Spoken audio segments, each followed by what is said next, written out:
And then you got Alabama, which there's no denying this. Statistically, in every fashion, the last 3 years, Alabama has been the bottom feeder in the SEC. Now, there have been some other teams that have been in and out there with them, but the one consistent aspect of Alabama baseball is the last 3 years is the Tide has been in the cellar and hasn't even made it to Hoover for the SEC tournament, which is just up the road, which this isn't a representation of the coach and players, but it's a fact. It's embarrassing for the University of Alabama, with a proud baseball tradition, second to none over the years in terms of baseball history, that they can't even get to Hoover in a 12-team field and compete in the SEC tournament.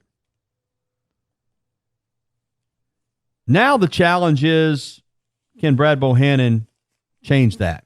Not going to be easy. But a more interesting question is, why did it get this way? How did it get this way? When I took this job here, sportscasting in Tuscaloosa, Jim Wells was the coach. And right in the middle of the heyday. In fact, I was here for the last World Series appearance in 1999. I think Alabama had gone, 4 times in a 5 or 6 year span, James? 3 out of 4. Yeah, but I'll tell you four. what, the atmosphere at Sewell Thomas Stadium in that era second to none. Was what softball is now. Yeah, it was. And it was incredible. And that's my point. And it was one of the premier programs in the country. Finished second in 97. Probably if Roberto Vaz does not get hurt, Alabama wins that thing.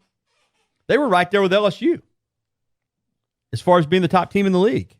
And I can remember, like James said, some of these regionals over at the Joe would rock the house. But here's what happened. Jim Wells came in here, and, he got this program rolling quickly. But Jim Wells recognized even then that Sewell Thomas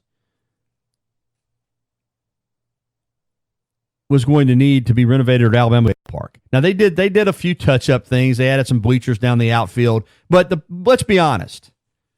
Basically, the place was a dump. You couldn't see. Some of the sight lines were awful. It was terrible for television. It just wasn't a top-notch facility. But Alabama was winning at a high level. And this was a time, even with football, before Nick Saban got here, facilities were not on the front burner. It was like, oh, well, we're winning. You can win. You don't have to have top-notch facilities. But Jim Wells wanted a facility. He told me that. He thought it was important for the future of Alabama baseball that they get one. But it didn't happen. And they just went along, and things started to slip a little bit. Now, Alabama had some great teams. James, it's remarkable that 99 is the last World Series team, because some of those teams in the early 2000s, I remember 2006 was a great team. That team should have made it to Omaha. Yeah, none of those teams made it to Omaha, but they were good. They were real good. And even as I've talked about, after Coach Wells resigned and then came back, the program was still pretty good. Mitch Gaspard's first year, 2010, they won a regional and came within a few outs of winning the Super Regional at Clemson and going to the World Series that year. But since then, it's been a steady decline. Yeah, they finally built the baseball facility or redid, but it was too little too late then. By that time, Alabama had fallen so far behind that it is what it is.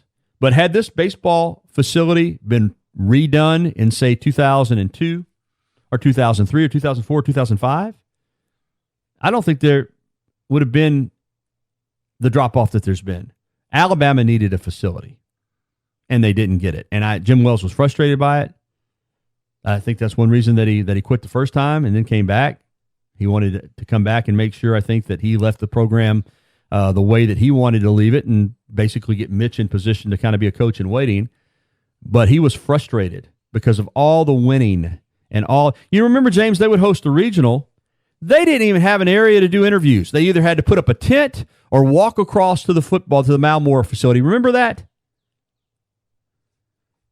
I'd cover games out there. They'd either put up an air-conditioned tent outside the ballpark or go across to the Malmore facility in the football. Was this for the most recent regional that Alabama baseball hosted? Yes. Wow. Yeah.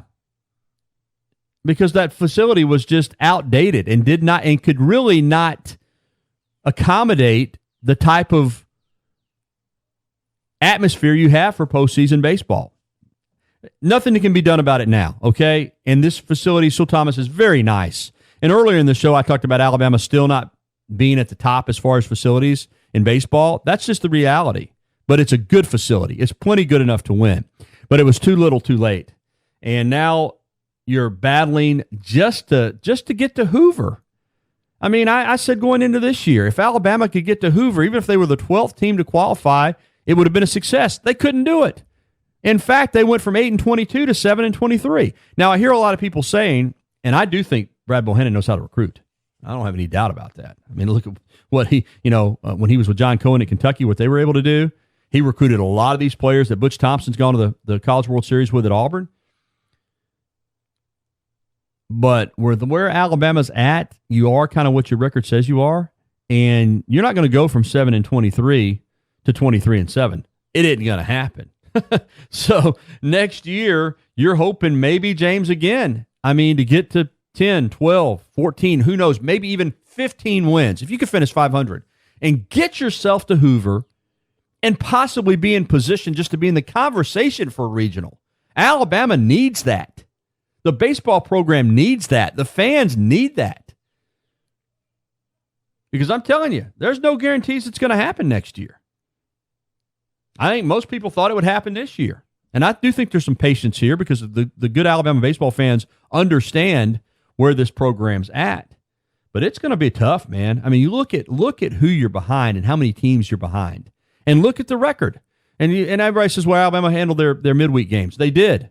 But beating Jacksonville State, beating Troy, beating Sanford, beating UNA, that's not beating Mississippi State. That's not winning a series against Auburn. That's not winning a series against LSU. That's not winning a series against Ole Miss. And Alabama was 7-23. That's the reality of it. 7-23. So it's going to be tough. But I do think the support's in place. The facility is there. You got an aggressive young coach who knows what a talented baseball player looks like, knows how to recruit. How soon will it happen? I don't know. I don't think it'll happen next year, although I do think they should be improved and at least get to Hoover. Because this is no fun. This is no fun when you got the SEC tournament 45 minutes up the road and your season is coming to an end with that final SEC series every year. And it's become the norm here in Tuscaloosa. Forget the College World Series for now. Let's just get to the SEC.